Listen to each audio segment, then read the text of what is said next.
Your Euphonium SpineSaver attaches to the instrument like this, but as you can see, the saddle would slide from side to side and not be stable. So what we have to do is put a saddle stay on there. And you're equipped with silicone tube to make the saddle stay. So what you do is you curl the tube around, the silicone tube around the tube there, and then you measure to have a gap where the cable lock will come out, and then you just cut it.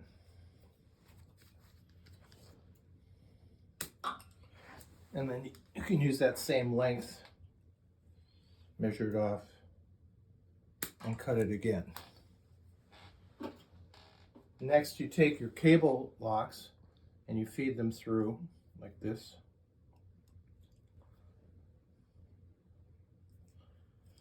Okay, I'm going to set this one aside. So this one,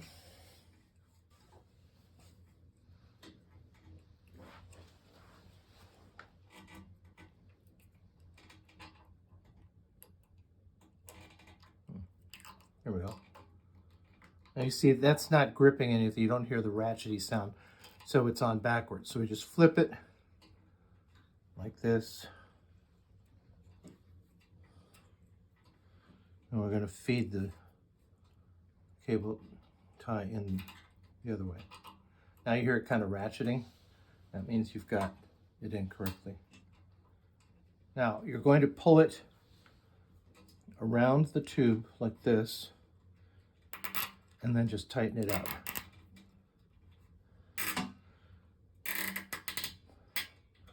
Now you want it to be very tight on there, so you might take a pair of pliers and just pull it that extra little bit, and now it's really snug on there, you see?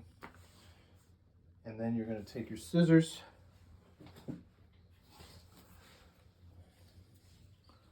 cut off the excess, and then you can slide this one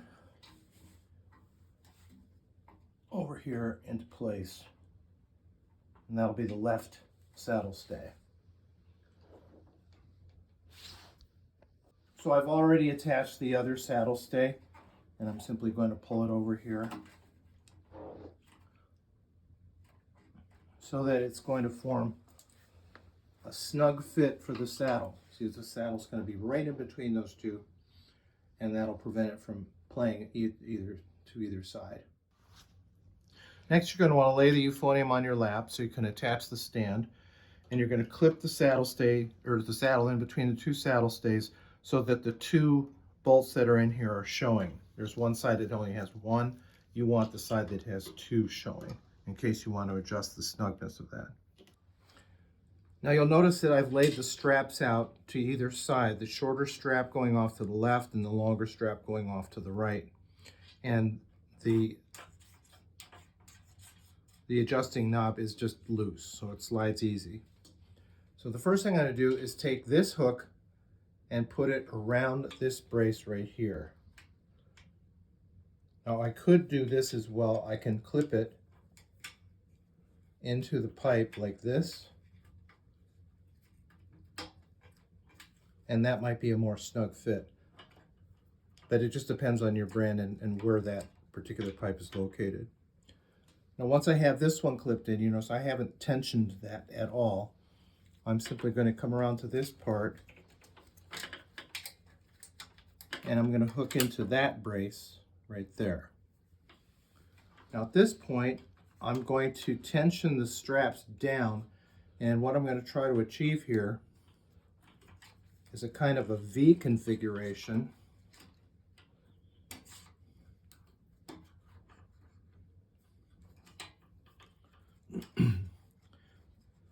And then tighten it.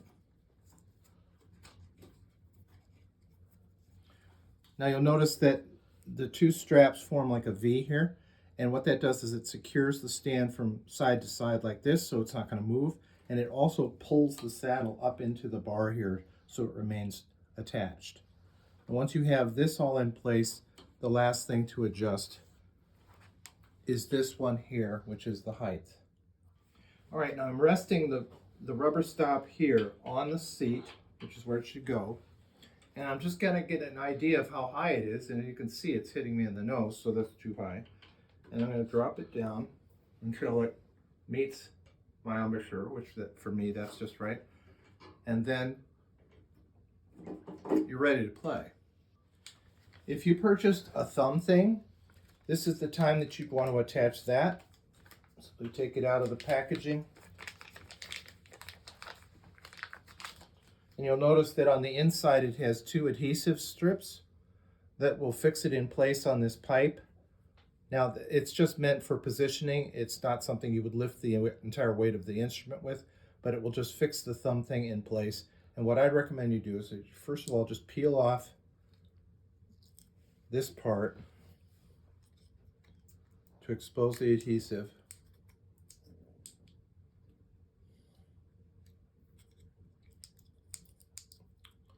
It's a little tight for my fingers. All right, so that's the adhesive is exposed. And now I'm going to put it up in playing position.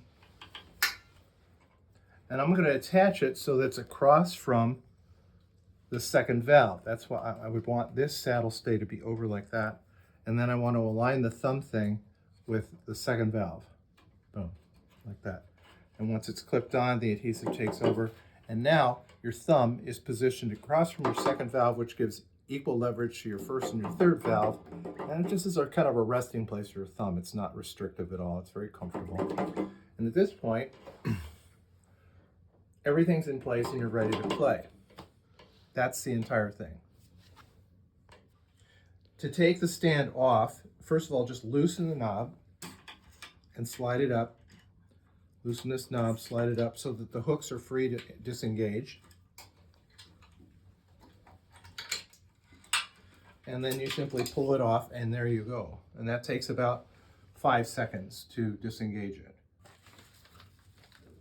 This packet is the original packing that your SpineSaver came in, and I've simply wrapped around with bubble wrap to give it a little more safety inside your belt. I've also positioned the knobs all in one direction, like this, and collapse the height.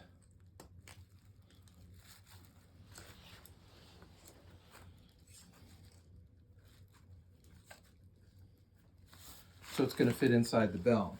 So all 3 knobs are on the same side and fixed, and then I just drop it inside the packaging here.